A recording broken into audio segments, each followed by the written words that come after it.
What is up, everybody? Welcome to another episode of the Nerfherder Council. I am cheesing because this is our first episode in about 4.5 months. I am your host, JT. With me is my intrepid co-host, AJ, my younger brother. Steve will be here shortly, hopefully. Steve, note the eye roll, 8 p.m., dude. Anyways, we are brought to you by Audible. Go to audibletrial.com/NHC for your 30-day trial and a free audiobook download. Don't forget, you can get your free, not free, but man, I haven't done this in months, AJ, and I'm yeah, rusty. we're rusty, man. You can go to shop.nerfherdercouncil.com to get your customizable Nerfherder Council swag. So make sure you check that out. We are back. It has been literally like 4.5 months, man. It's been a very long time, but here we are. We're working on getting an intro video done eventually. All kinds of changes, but we are live, as David Lee Roth would say, live in front of your naked, steaming eyeballs. So how's it going, man? Dude, it's great, man. It's good to be back. I got to tell you, I missed this. I know. It didn't really seem that long because we'd been doing it for over 5 years. And then when I actually looked at the calendar today, I was like, holy crap, it really has been like 4.5 months. So, yeah, it's weird. I forgot how used to talking Star Wars with you guys I had gotten. So, dude, right? Like everything that comes out lately, I'm like, oh, wait, I don't have a show to talk about that on.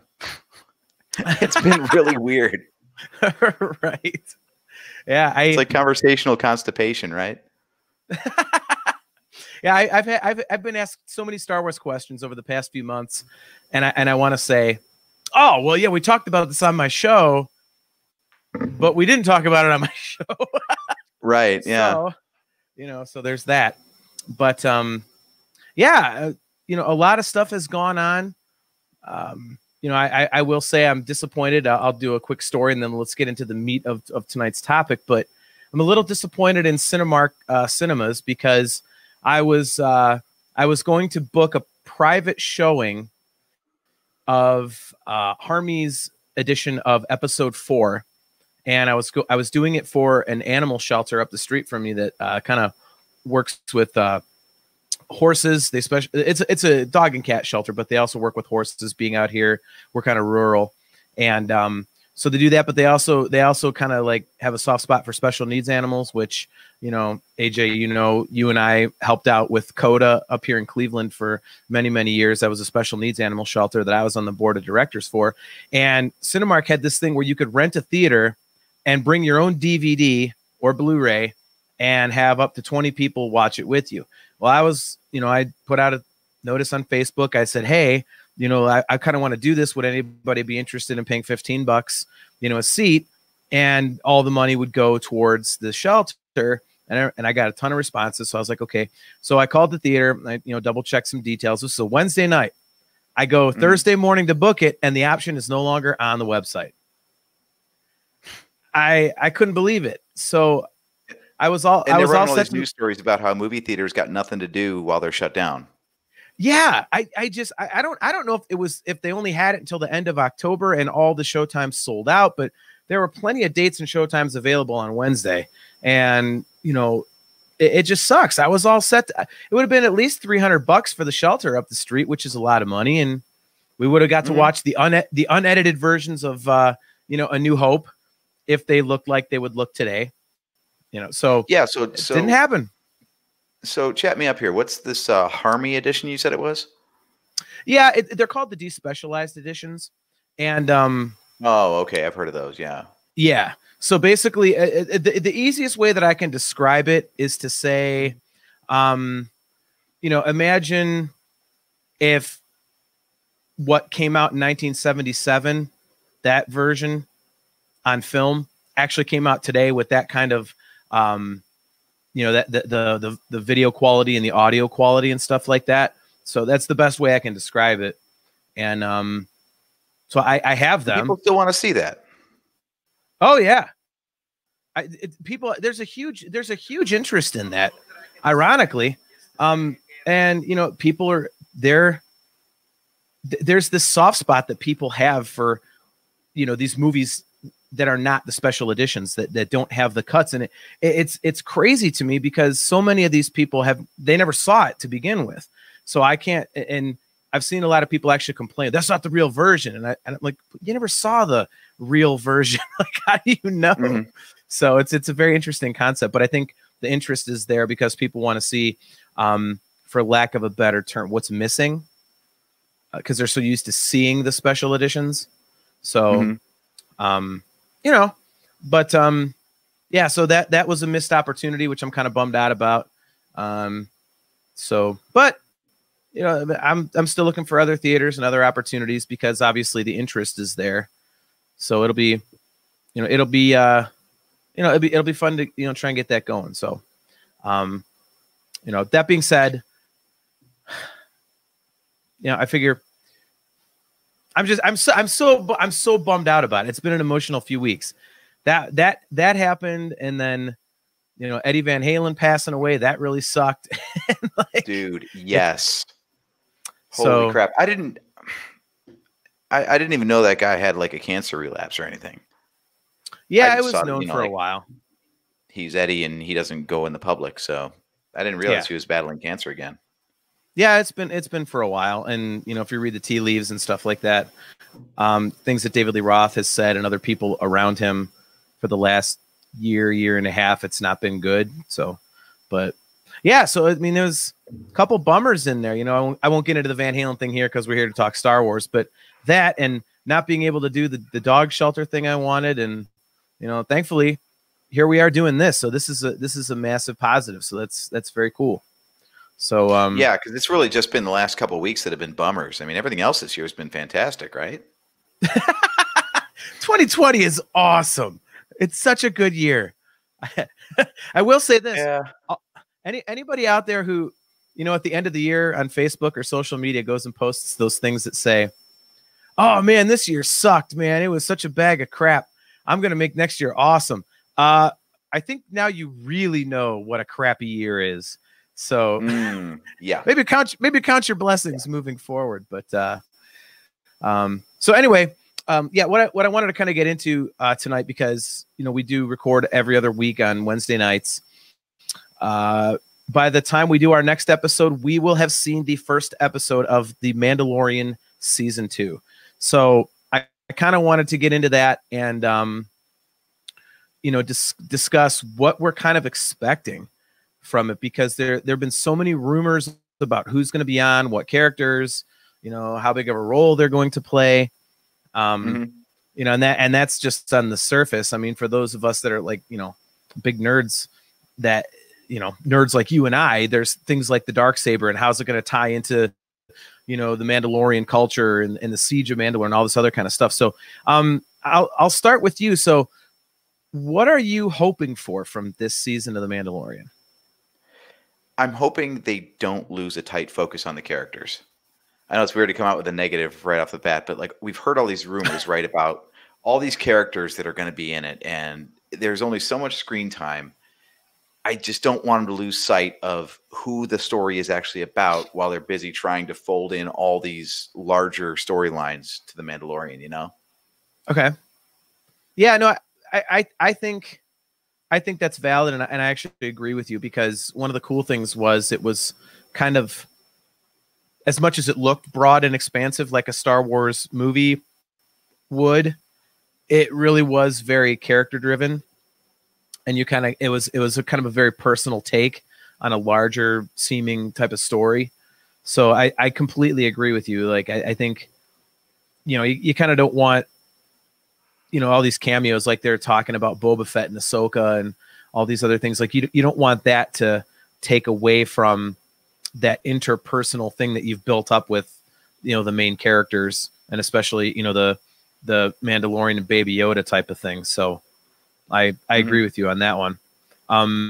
Yeah. The format of modern streaming seems to be like, because I'm also not going to get into Star Trek too much here, but, there's obviously like an overarching story for the entire season, and they tell bits in there, but the format seems to be you bop around for like 4 or 5 episodes doing like one isolated story after another, and then you gather up all those pieces to like build to the finale, right? And The Mandalorian did that last season incredibly well. Like we were even talking about how like, you know, what the hell does, you know, this planet with the blue krill and the ATST Raider have to do with anything? Why are we going back to Tatooine? You know, all these disparate things after the first 3 episodes all took place on Navarro. And it was cool because they went back to Navarro and they ended up rounding up Kuil, Cara Dune. They got in touch with who's Carl Weathers' character again? Man, I'm so rusty, I forgot. Grief Karga. Grief Karga, yeah, yeah. So they rounded up everybody to like have this big like reunion finale thing at the end. And so if they're gonna do like that kind of format where they have like an episode a week, all in different locations with different characters, and then they all culminate in the finale for the season, I'm good with that. But I don't want to spend too much time focusing on these new characters. I want to stay focused on the Mandalorian and the child.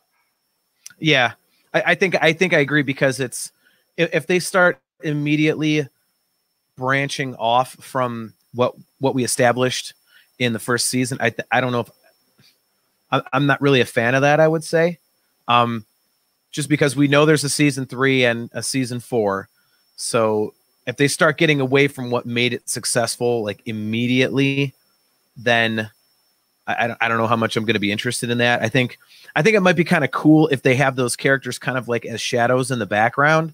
You know, like Boba Fett is awesome, and you know, I know you're not as big of a Boba fan as I am. Meaning not a Boba Fett fan at all, but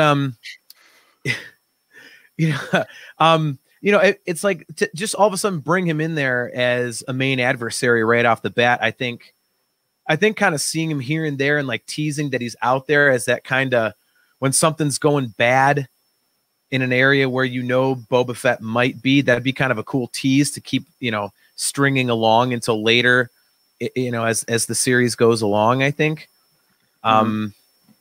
So why don't we see what Steve is thinking, since he's so punctual? Hey, there he is. Look at you. Hey, you guys know that I'm always here like 10 after 8, so don't start that. Well, the show starts at 8, Steve. Don't know if you know that. We're on video now. We can't be doing this late stuff. Yeah, well, my real life dictates that I'm here at 10 after 8. You're gonna have to bump this things is the up, problem man. with the live format. You know, we could be late and we could put it off a day or whatever when we were recording, but you know, this is live, man. We're doing it live. We're doing it live. See, if we had our countdown to stream video, it would have bought me about the 10 minutes that I would have needed to get here and get on and get ready. So that's not my fault. Look, man, I have plenty of money invested in this. If you have some other special thing you want, that's on you guys. No, I think this is what you wanted. It just didn't happen yet. Oh, you're killing me, Smalls. All right, so what we are talking about is our expectations for Mandalorian season 2. So what are your expectations for the new season of The Mandalorian? God, I don't even know. Honest to God, like I just enjoyed the first season enough that I just want a good Star Wars story to watch again. Like going into details on it, I really don't know what the hell I want. And I think I like it that way. You know, I feel you on that, actually. Like they put out whatever that special look thing was a day or two ago. I haven't watched it. Yeah, I haven't seen it yet either. Now. I haven't either. It's dumb for a TV show to say like, I don't want any spoilers when they're putting out stuff as hype material. But like, I really don't. I want to just go into it and not have any preconceived notions. Yeah, I'm just excited to watch the show next week. Like, I really don't know what I want out of the damn thing at this point, to tell you the truth. Yeah, I think, and I know it's probably not going to be this way, but I mean, I have to say that I'm very excited that it seems like there's a crap load of biker scouts in this, which, you know, that's my favorite, you know, character outside of Han Solo. So anytime there's a ton of biker scouts flying around on speeder bikes, I'm all in. Take my money. Like, so. But the question is, are they going to fly into trees? Not a lot of trees. We haven't seen that. That's true. That's true. We've seen them on a big boat on the ocean. So you know, we've seen obviously the mountainous stuff where the speeder bikes drop down, the guy does a foot drag, and you know, the bike comes around, does a hard left. Like, we've seen that. Obviously, we know we're going to be going to desert planets and stuff, but yeah, maybe they'll find new things to run into. Yeah, that'll be nice. They could be even crappier speeder. They could run into like moisture evaporators or something. Those are like trees. That would be one of the Easter eggs. They're actually going to run over, like, they're going to be on Tatooine. They're going to run over the actual crap from the Lars homestead. Like, oh, I remember that. The Treadwell droid's going to be out there. They're still trying to fix the thing. They're still going to have that Treadwell droid still trying to fix everything. That'd be awesome. They're going to fly through and a ragged, like, bone chunk is going to fly in. Like, Aunt Beru's going to take out some biker scouts. Even in death. She's still holding the glass that the blue milk was in. Yeah, right. I know. Oh my gosh. She's holding the food processor or whatever it was. Yeah, no, Steve, I'd be interested to get your opinion, because AJ and I were talking about the fact that there's a lot of rumored characters coming in, like, you know, Boba Fett and Ahsoka and all these other different things. And we're kind of the opinion that we hope that they don't take away from it being a character-centric story with the main protagonists that we had in the first season. Like, we don't want them to get away from that just to go, hey, look at all these characters you remember. Like, yeah, I mean, what do you think about that? Like, I don't know what you think about that. Well, from what I read, if it's true, is that, like, Ahsoka is only supposed to be on one episode or 2 episodes from what I read. Oh, okay. I mean, somebody might be full of shit when they posted that, but that's what I read. And if that's the case, you know, then it's not so bad, because, like you said, we had this conversation years ago with when episode 7 came out, that it was like they tried to spoon feed the Legends characters, like we needed something to sell Star Wars to, and I don't want to see the Mandalorian do that. Like, I don't need Boba Fett and Ahsoka and all that to be a selling point, because the first season was amazing. So you don't need to sell us on anything. So yeah, I'd really hate to see the Mandalorian turn into the Ahsoka Tano Chronicles. You know, like, I love the character, but I don't want that. Give me my own Disney Plus series if that's what you're going to go for. Don't feed it into this thing, though.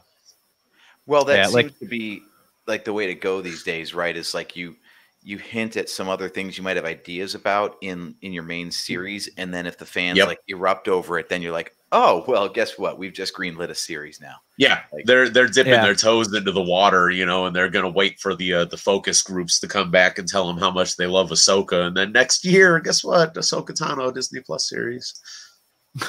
Yeah, and Disney said that streaming is the future of the franchise. So yep. You know, they're not going to be shy about greenlighting anything at this point. No, they won't. Make money off of it.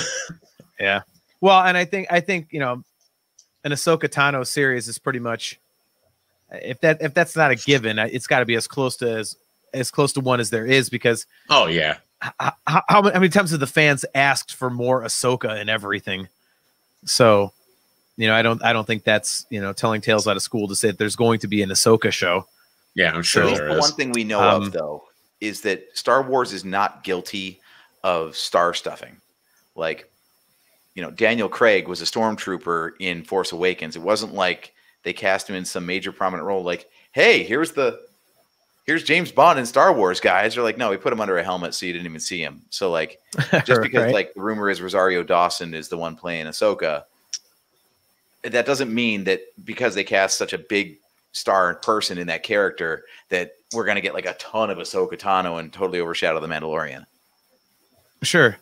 Now, I mean, so our buddy John Godfrey, who actually I call him DQ, he sits behind my wife and I in the dog pound with our season tickets. So, oh yeah, what up, John? He brings up he brings up a good point. It will be a spinoff. I mean, if there is going to be an Ahsoka show, I don't know that I think it'll be a spinoff. I really think it's going to be its own thing. The character's popular enough to where I think they can just do kind of like the Obi-Wan show. They can do like a standalone story. that doesn't necessarily have to spin off of something else. It can just be like, hey, here's what happened to Ahsoka after she left the Jedi Order, but before she was Fulcrum or something like that. I mean, do you guys think that it would be a spinoff? I personally don't. I kind of do.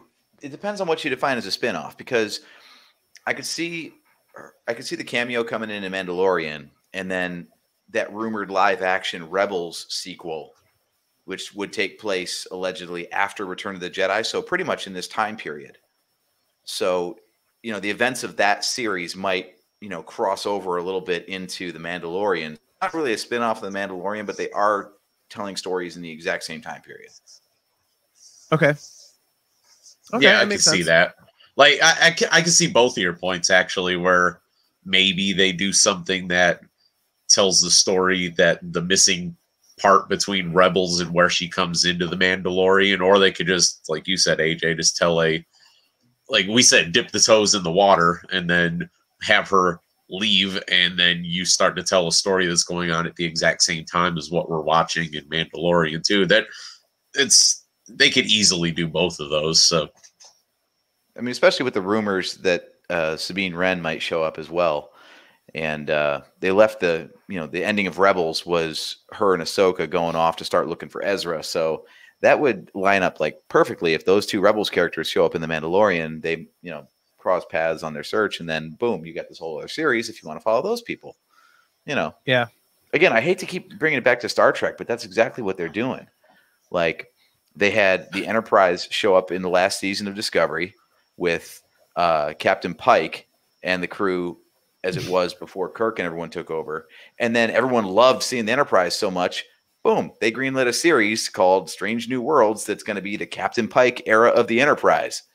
So, you know, they teased the character in one series, and as soon as the fans are like, oh my God, he's like the best thing ever, we got to have more of him. Like, all right, cool, here you go. So, well, now we know what you've been doing in the last 4.5 months, and it's not Star Wars. No, well, you know, blame CBS for milking their cash cow for all it's worth, because we're in the midst of like 4 solid months of brand new Star Trek every week. They've got like 5 series running right now. So, well, they're doing it like The Walking Dead. Okay, there. How about The Walking Dead? Can we go with that instead? Well, true. So yeah, like the way Walking Dead staggers their series to like have one be on the air and wrapping up, and then the premiere of the season of another series comes right after it. So it's just like nonstop Walking Dead. Like, I could see Star Wars doing that eventually if they want to just play off of each other and be like, okay, well, the Mandalorian wraps up, but Obi-Wan coming, you know, the week after, and then here's your Lando series, and Rogue One, and you know, I wouldn't complain, would you? Well, anything they do with Rogue One is fine with me. Like, I am so pumped for. I mean, that Cassian series that, you know, it's not even funny. Like, because I think there's so much to explore there. So it's like, it's almost like, you know, getting back, you know, to the Mandalorian. The Mandalorian culture itself. Like, after they had that line in the season finale last year, you know, Mandalorian is a creed. It's like, oh my God, like, okay, now where are they going to take that?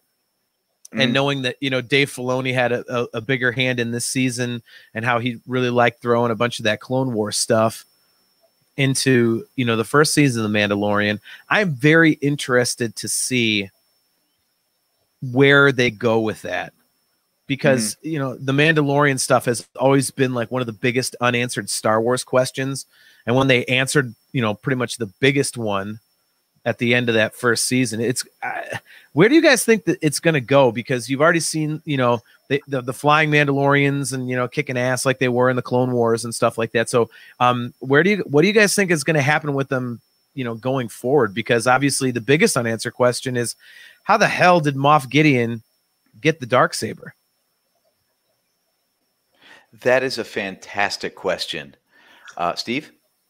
That's why I was pausing to let you answer that, AJ. No, I think they're going to go with the old trope of like digging into the past.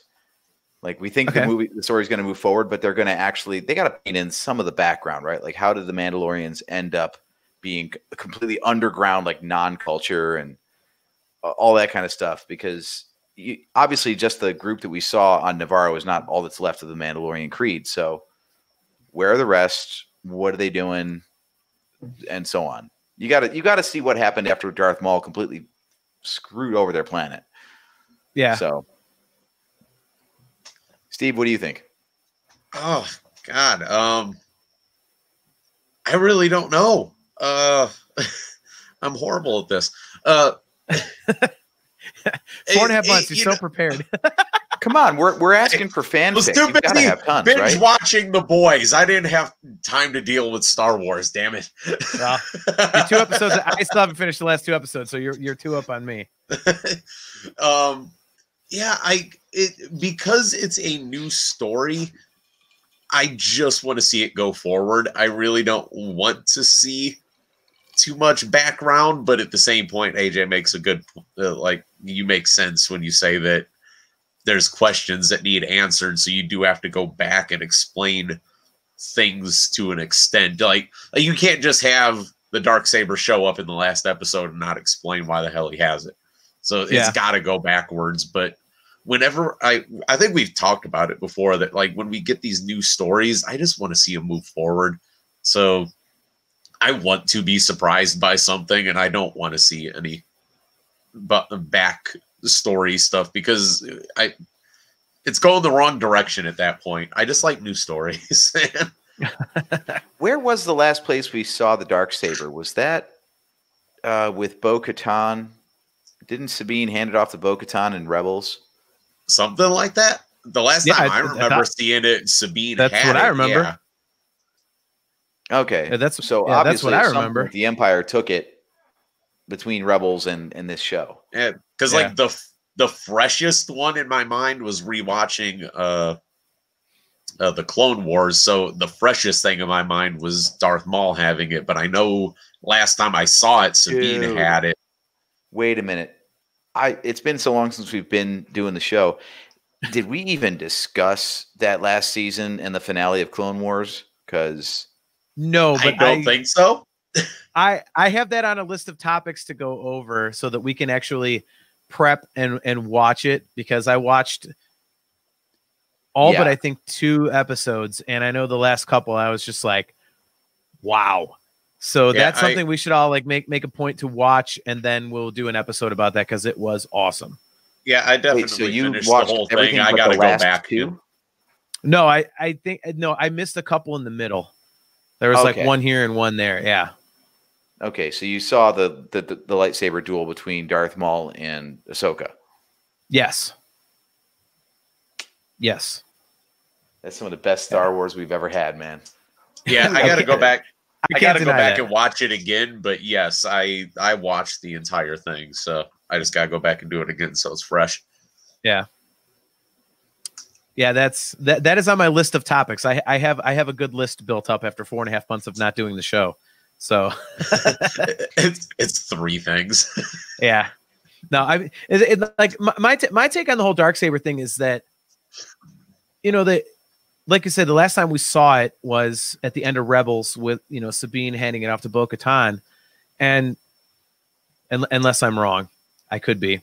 You know, me and Rebels, I'm not a fan. I know you guys love the show. But anyway, because I've always spoke so highly of it. Anyways, not being Rebels fans, we may be misremembering. But yeah, I think it's better on a rewatch. As you don't talk bad, as long as you don't talk bad on my Resistance, we'll be all right. Nice. I will have to go back and rewatch it, like you said, AJ, because you did say it's better on a rewatch. So yeah, once you know all the nonsense going in, it's not nearly as shocking or upsetting. Yeah, it's kind of interesting because, you know, Rebels being, you know, happening, you know, before Episode 4, and then this show happening, you know, 7 years after Return of the Jedi. There is such a huge time gap, you know, to explore, to possibly explain how Moff Gideon got this thing. And, you know, that in itself opens up the door for so many more stories, you know, because they say, okay, well, here's how he got it. Okay, well, what was he doing then? And who is he fighting with or for or against? And, you know, I mean, it's pretty cool to bring that in because it's such a, AJ, I'm forgetting, what is it? A MacGuffin? Is that like, am I using the proper cool kid movie term? Okay. Yeah. That's so the thing that everyone pursues. Yes. Yeah. Yeah. I mean, there's so much there that has not been discussed that it leaves a lot of open doors for, potential to say, hey, where'd this come from? Why is it there? Like, who did this, who did that? And, other characters. And that is always very cool for me, because I think, we've talked about this before, but one of the things that I think that they're doing very, very well in the Disney era of Star Wars, regardless of your feelings for, a couple of the movies, they're doing an awesome job the way they tie different shows or cartoons or comics or all these different things, like different media, the way they tie the story together has been really, really good. So I think, bringing the Darksaber in was a very, very smart move on their part, because it opens up a lot of possibilities to tell other stories that we don't know, and, I'm sure, they hedged their bets a little bit because, given, again, the time frame between Rebels and the end of 7 years after Return of the Jedi, you're talking about original trilogy stuff, which, granted, we've had, a ton of original trilogy stuff, but classic fans of the series are never going to bitch about getting more OT stuff. So it was a pretty ingenious thing to bring that in, I think. So either that, or it's just Dave Filoni going, hey guys, I want to do Clone Wars all the time. Oh, God damn it, Dave. All right, fine. We'll put more Clone Wars in there. Oh my God, get over it. It's done. Like, I doubt that, but it's a possibility. We never know. So, but, all right, dead silence. Sorry, I thought you were going somewhere with that. My bad. Sorry. Yeah. Beautiful segue. Oh man. No, other questions that I think are well worth answering, and I think we're going to get some of that this season. Let's start with, who is Moff Gideon? Yes. Yeah, that's a pretty basic one. I think we'll get more background on the child. Like, what is with that Imperial scientist who was poking and prodding him in like the 3rd episode last season? Yeah. And obviously all the time in between, like, what is the history of the Darksaber and what happened to the Mandalorian culture that was apparently like doing just fine at the end of Rebels when we left it off, and now they're completely destroyed and, hiding out. It's like they're like the Asgardians, right? So yeah. There's plenty of stuff they can go back and tell us about. I mean, good. You mentioned the Asgardians, our buddy John again. He's Marvel influence. That's a good point.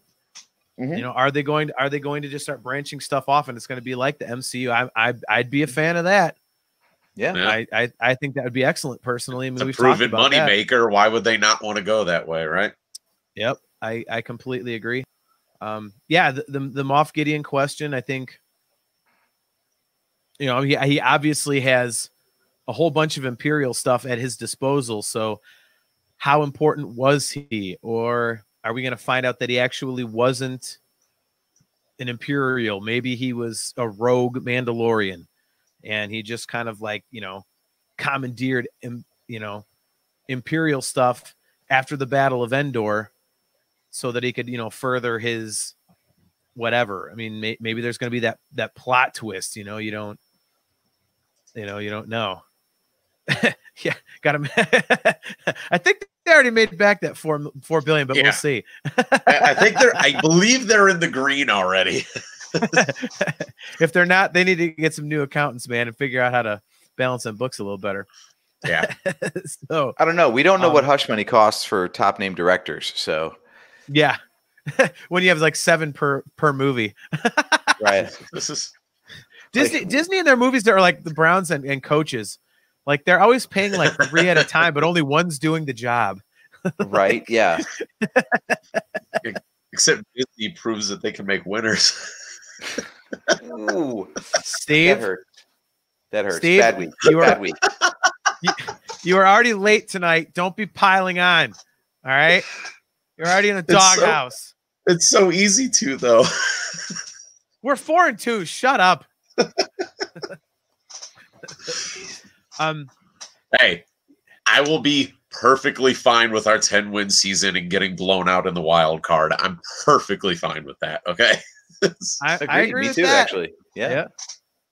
We got to start somewhere. So before we go too deep down the hometown Cleveland Brown rabbit hole, yeah, I'm interested to see what sort of other locales they bring in. You know, I mean, I mean, as stupid as it sounds, yeah, they really only used like one set the entire first season, didn't they? It was like Desert Planet and then like Forest Planet, but it's like you know, then they had an Ice Planet, like we've seen that, which is why, as stupid as it sounds, like, you know, when we saw the barge with, you know, the Mandalorian and the child on it, you're thinking, okay, well, we've had Camino for a few minutes, but that's it. So maybe there's a water planet, like maybe there's something different. So I'm interested to see what they do, what they do with that, because, you know, there's not really many more places they can go with it, I suppose. They've had Dagobah, but they haven't had a whole swamp planet, I guess. Like, I mean, so maybe the whole, you know, the good thing is with them doing it at the time frame they are, we've made fun of on the show before recycling things like the planets and stuff like that. But since it's going on at the same time, it'd be really easy to just use everything that we currently know from the original trilogy. And it's not like they don't have the capability to travel through space or anything. So yeah, like, why the hell not? You know, like you can throw Dagobah in there and throw Endor in there and throw like, yeah, it's a little fan service, but who cares? It's all during the same time frame. So you're bound to see that stuff anyways, right? Yeah. Do you guys think we're going to get any? The most definitive stuff we've got from this era is that Aftermath trilogy. So if we're going to see anything, they're probably going to draw influences from that. Like there was that rumor that the Boba Fett armor, for example, that could have been Cobb Vanth, I think the guy's name is, or something. Yeah, Cobb Vanth. Yeah, some poser who basically like scavenged the Boba Fett armor. Like, okay. So what? He just picked it up out of some. Hey, show of hands, real quick. Who wants to see Cobb Vanth in The Mandalorian? Yeah, that's what I thought. Well, so you don't want to see a guy that picked up like regurgitated Sarlacc remains and started walking around random planets wearing the armor. Yeah. Guy sounds like an amazing character. Why would we not want to have that? To completely just absolutely, like, what's he do? Walk? Is he walking to the cantina and he's like, "Hey, everybody, I'm Boba Fett, dude." Doing like a stupid impression, like, yeah. Look at me, I fell into the Sarlacc pit. Oh, no. So this was your grand idea, guys, emasculating Boba Fett. Awesome. Yeah, right. Like everyone, well, a huge fan favorite character, and you're just gonna make him some imposter, some guy junking in the desert. Like, look at me, I'm Boba Fett. Like, what? Come on. Like, look at me, I got more screen time than the original.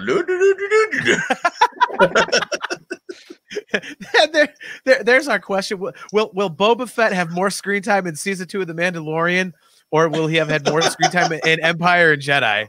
Like, they just make Boba Fett a running gag, and he shows up and immediately gets killed like 3 minutes into the reveal of him being on the show. It shows him climbing out of the Sarlacc. He stands up and dusts himself off, and then a bunch of big ships fly by and just knock him back into it. Yeah, one of your biker scouts goes flying by, and he just kicks him back into the damn pit on the way by. Get in there, idiot! You hear from deep down the pit, "Oh, come on!" Like, that's the big reveal of Boba Fett in The Mandalorian. 15 seconds of screen time, back in the Sarlacc. I'm kind of hoping they do that. That would be pretty funny to me.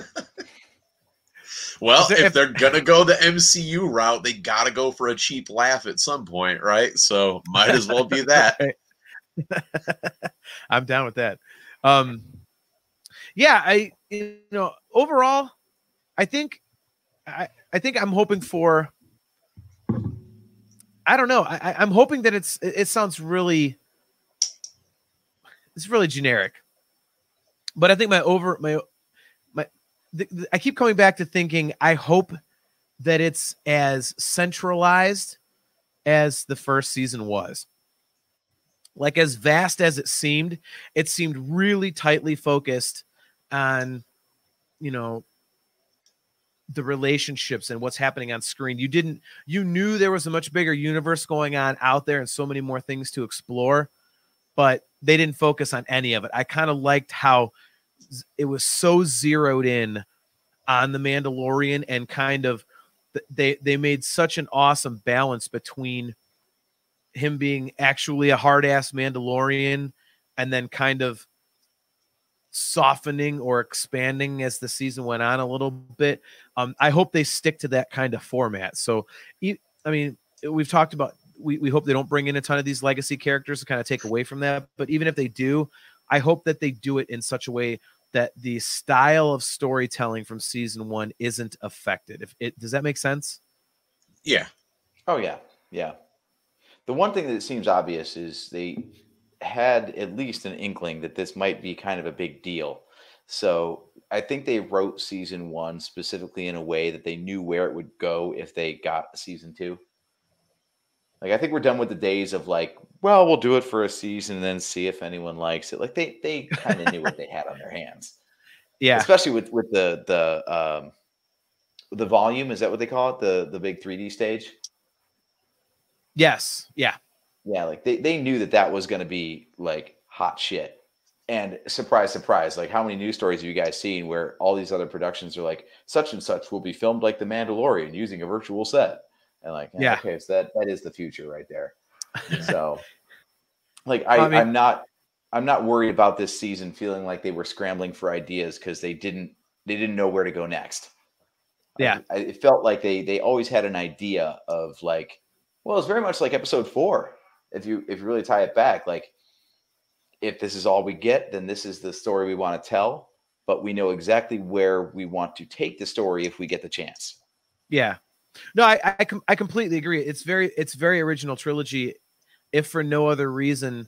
You know, I mean, we already know it's original trilogy because it looks like it, but I mean, in terms of the storytelling, you're right, because Jon Favreau was the main writer, but they had all these different directors, which is what they did, you know, with the original trilogy. It was Lucas's story chopped into 3 pieces, but they had 3 different people, you know, working on each of the movies. And it turned out where they each have this different flavor and everything, but the story stays, you know, cohesive. And I think, you know, they really followed that to a T with this. And I'm glad that it seems like they're still doing that.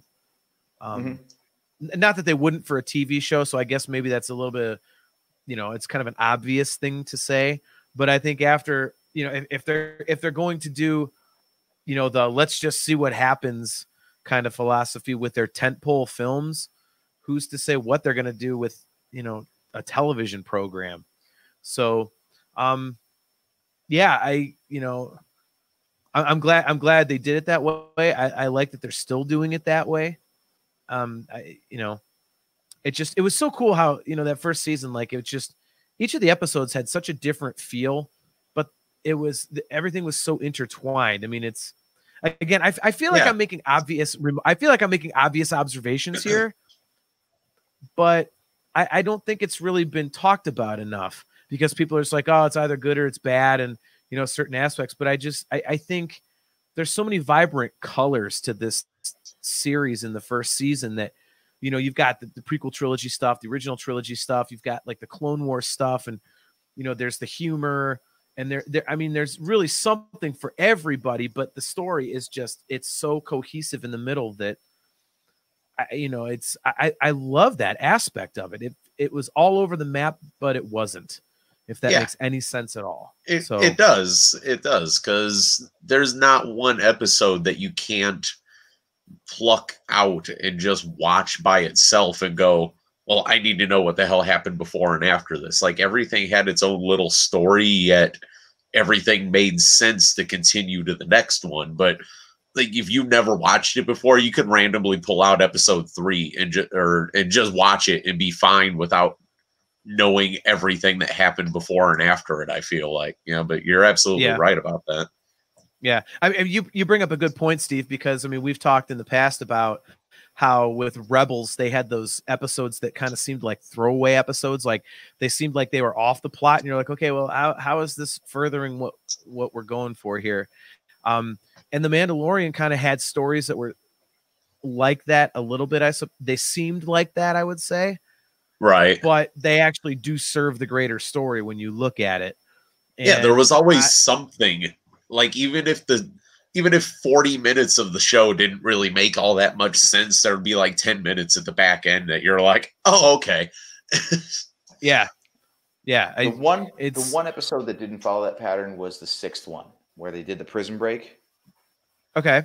Oh, yeah. I can't really think of anything from that episode that carried through to anything. Well, I think that episode... I think it was there to bring up his past. Like, you know, I really think that was there to... I mean, because, I mean, unless I misread... Well, I mean, but unless I misread it, I think they said that Bill Burr's character is supposed to be back this season at some point. So, yeah. I mean, I thought that was kind of like a, hey, here's... It's that whole episode. But they can't all be winners. It's okay. Bad Santa. Well, now they can't all be winners. Now can they? Yeah, I had no problems with that episode. I thought it was cool. It kind of, in a way, it kind of seemed like the most hopeless episode because you've got him trapped in this like high security prison cell, and his ship is on somebody else's ship. It's a bunch of scoundrels, and you know, Baby Yoda is not being protected. So, you know, I thought that was kind of cool. I mean, that said, I can see why you wouldn't prefer that one. Let's see. So Matt says we got to bring Clancy Brown's character back. That was pretty badass. I would agree with that. You guys know who Clancy Brown is, right? Yeah. Okay. Steve, you know who Clancy Brown was? The red dude with the horns, right? Yeah. Yep. Matt, I completely agree. That character was awesome. I have a feeling that if you're bringing Bill Burr back, you're going to have those other guys as well, at least a couple of them. Yeah, I would assume. I kind of figured that whole episode was something that was going to show its face again at some point, be it season 2 or wherever. Yeah, you know, like that was the feel of that episode where, like AJ said, it didn't seem to fit in. So you'd assume that it's going to fit in to a further storyline later on. Otherwise, it's kind of like, what the hell did you bother with that for? Yeah, mm-hmm. Yeah. I don't really see them bringing that stuff up because, you know, they were so focused on his current character, but then they mentioned a few times like how he became the Mandalorian or whatever, like, you know, being trapped in the little hole or whatever. I just don't, I don't see them bringing those characters into that without coming back to it at some point, at least a little bit. And especially saying that Bill Burr, you know, is coming back. I mean, you would have to assume that those other guys would be in there.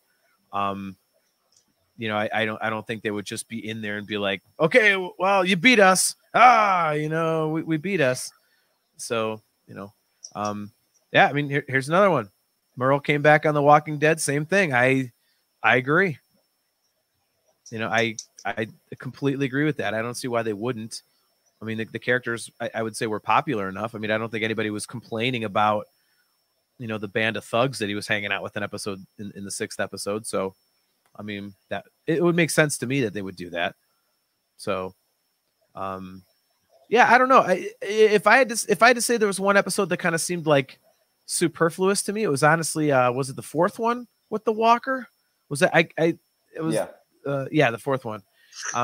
That one just kind of seemed out of place to me, but I get it. That was kind of like, obviously it introduces, you know, Cara Dune, and but I guess it's kind of like the whole he's not just a good guy like for the child.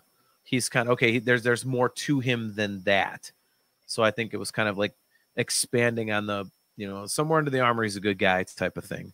So and that'll be interesting. You know, it'll be interesting to see how they expand on that in the season going forward. I mean, we've seen all the, we've seen what, 3-4 minutes of footage out of an 8-episode season.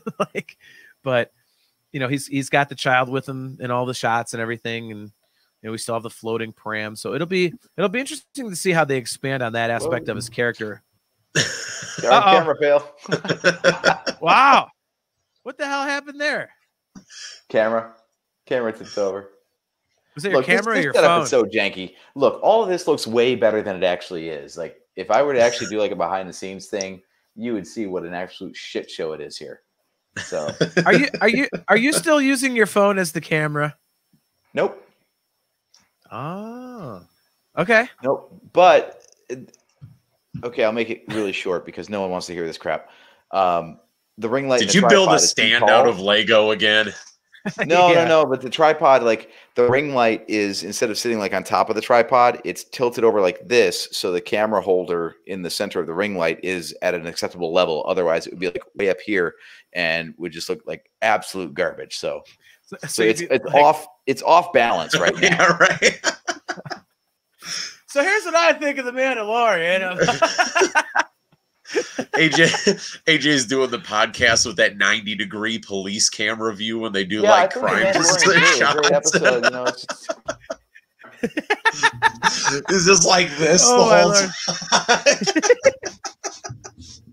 Make sure you shave before each episode, man. Right. Oh my goodness. Oh, all right. Well, so janky. Oh my god. Well, since we have, you guys can see the massive cables and cords and crap all over my desk. It's terrible. Oh, I call my setup episode 4. It's, if you ever seen Empire of Dreams, where Paul Hurst, the editor, he's like, everything you see on screen is fine and everything behind the scenes is a mess. Like, I've got, oh my gosh, it's ridiculous. Honest to God, since we're going to go through this right now, you guys spent 5 years down here in the basement, the way we did the show, with how bad this table looked all the time. It looks fucking immaculate now. It is the exact opposite. Everything is absolutely beautiful and wrapped up in everything now, because now instead of having 4 podcast setups here, there's 1. And everything just looks so good now. Well, let's do the math here. AJ and I were there for 5 years and it looked like shit. We're not there anymore. AJ's and my setup look like shit, and Steve's looks good.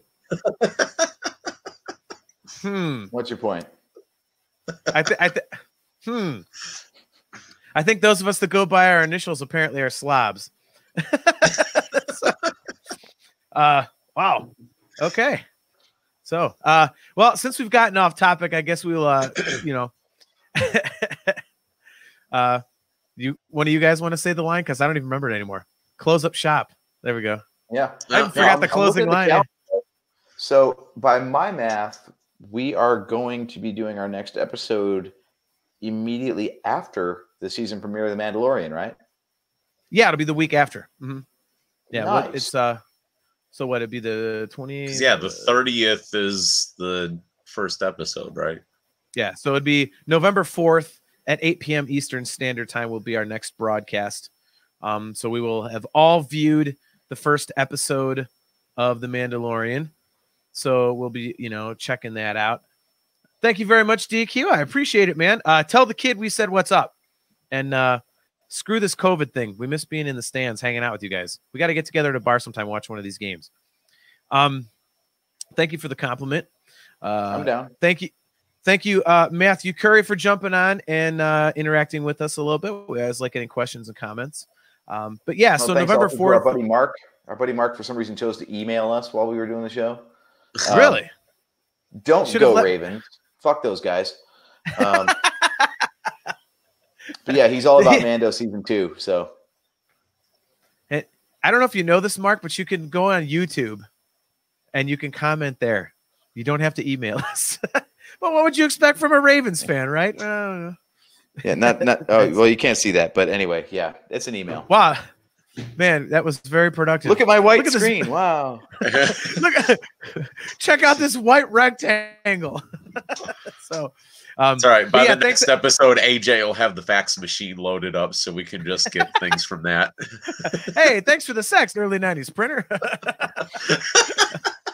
But yeah, thanks everyone for checking it out. Like I say, our next broadcast will be November 4th at 8 p.m. Eastern. We do record. We go live every other Wednesday, unless we announce otherwise in case we have personal things going on, which let's hope that does not happen. But yeah, so every other Wednesday, the Nerfherder Council on YouTube. You can go to our Facebook page and check us out there. We'll be streaming there as well. Feel free to jump in and comment, be a part of the show, and ask us questions. Throw in your 2 cents. Again, we are brought to you by Audible. Go to audibletrial.com/NHC for your 30-day trial and a free audiobook download. You can customize your own Nerfherder Council swag at shop.nerfherdercouncil.com. If you'd like to find us in audio format, it'll be pretty much anywhere you can think of in terms of audio podcasts, Google Podcasts, Apple Podcasts, Spreaker, Stitcher, all those good things.